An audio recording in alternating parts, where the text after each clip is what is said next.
नूतन विधायकों पंचायत बैठक पुरी जिला कणास ब्लॉक पंचायत सभागृह आज नूतन विधायक ओम प्रकाश मिश्र पंचायत समिति बैठक अनुष्ठित हो बैठक में कणास तहसीलदार संतोष कुमार पाणिग्राही, कणास थाना अधिकारी राकेश कुमार त्रिपाठी, एपीडीओ मंगल सिंह हेम्रम, कणास ब्लॉक उपाध्यक्ष अभिमन्यु जयसिंह, 5 नंबर जिला परिषद लातमणि जगदीप, कणास गोष्ठी उन्नयन अधिकारी रमेश चंद्र बेहरा, कणास सरपंच भगवान सुबुद्धि, विभिन्न पंचायत सरपंच और नोमिनी उपस्थित होते। यह बैठक में शिक्षा, स्वास्थ्य, जल संपद, विद्युत विभाग, कृषि, महिला शिशु विभाग परि बहु गुरुत्वपूर्ण विषय रे आलोचना होइतिला।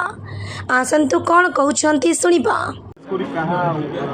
जानिछंती कणास दीर्घ दिन गोटे सरकार रहिला परे भी आज पर्यंत बन्या समस्यार समाधान हो पाला नहीं किंबा कणास दे ये 4-5टी नई गला भितर कौ जगार गोटे पानी रिजर्वर तैयारी करा जाय पाला नहीं। आज भी कणास बन्या प्लावित अंचल बर्तमान समस्या आसी मनसून आसी पहुँचला कि भाव जदि बन्या आसन्न हुए कि भाव ये विपर्यय को सामना करने पड़ो से आज विपर्यय बैठक आज डका जाइथिला। सब विभाग आसी आलोचना समस्त सागर किए कौ भाव प्रस्तुत अच्छा।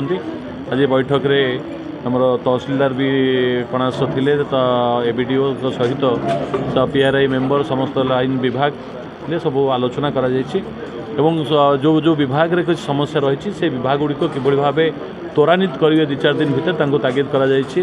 ता सहित बात्या आश्रयस्थली गुड़िक किभली भाव युद्धकालीन भितर रेडी हम से प्रस्तुति बैठक रे कह जायछि। अवेयरनेस करा जायछि। आरडब्ल्यूएसएस असिस्टेंट इंजीनियर को कह जायछि तुरंत ये कार्यक्रम करने।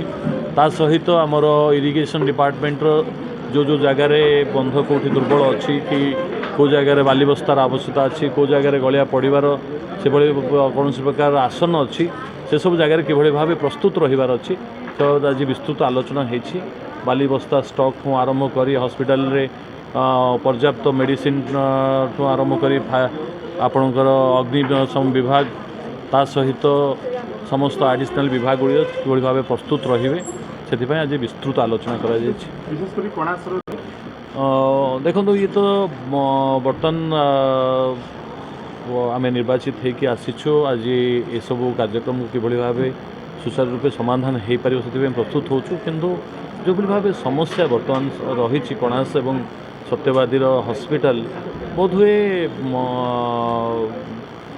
केबिक अंचल आहरी भल अवस्था थी जो भाव ना डॉक्टर अच्छा ना पर्याप्त सुविधा अच्छी। 5T ना हॉस्पिटल गुड़िक जो पैसा आसी तोषारपात करा ना डेवलपमेंट वर्क अच्छे। आप जो हॉस्पिटल देखापी जी से आप गोटे रोगी से ट्रिटमेंट है भाया से भाई कौन एनवायरमेंट ही ना। आज जब आप देखिए कणास एवं सत्यवादी में आपणकर डाक्तर मानकर हाथ में जो कलम चलुची केवल कलम चलुची transfer patient to Puri, transport patient to AIIMS एतिकी छाड़देले आउ कौन विभाग कार्यक्रम नहीं।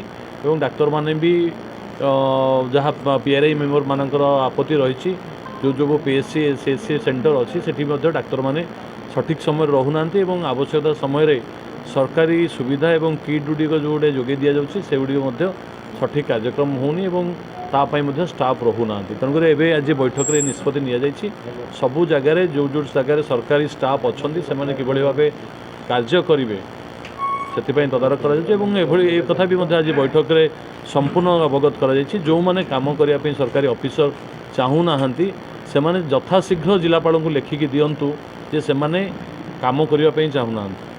आज आमर ब्लॉक स्तरीय प्राकृतिक विपर्यय परिचालना निमंते मान्यवर विधायक अध्यक्षतार गोटे बैठक अनुष्ठित होता। तहसीलदार बीडीओ एवं विभिन्न लाइन डिपार्टमेंट अधिकारी एवं पीआरआई मेंबर्स को आमर मान्यवर विधायक डकई विभिन्न प्रकार आलोचना कले और आगामी दिन में केमी आम प्राकृतिक विपर्यय को परिचालना करवा सठिक भाव में जेहेतु कणास गोटे प्राकृतिक विपर्ययर पेंठस्थली मैंने प्राय प्रतिवर्ष ये किसी ना कि बन्या बात्या हो तेणु आम केमी आगामी दिन में सुपरिचालना करें आमर जमी मूल्यवान धन संपद मूल्यवान जो संपद मनीष मनुष्यर कौन क्षति न हो से विषय में आज सठिक भाव में आलोचना करागला और माननीय विधायक विभिन्न डिपार्टमेंट को तांकर निर्देश देले। गंगा नदी पानी जो दूषित होची ए विषय में गत आमर जो जिला स्तरीय मीटिंग होइतिला सेतिरे जहाँ आलोचना होइतिला कि आमर पिपिल ठारे गोटे प्लांट होची तो सेति लैंड एक्विजिशन प्रोसेस चली लैंड एक्विजिशन प्रोसेस हो गला तार समाधान हो। पुरी ब्यूरो चीफ का रिपोर्ट संघर्ष टीवी।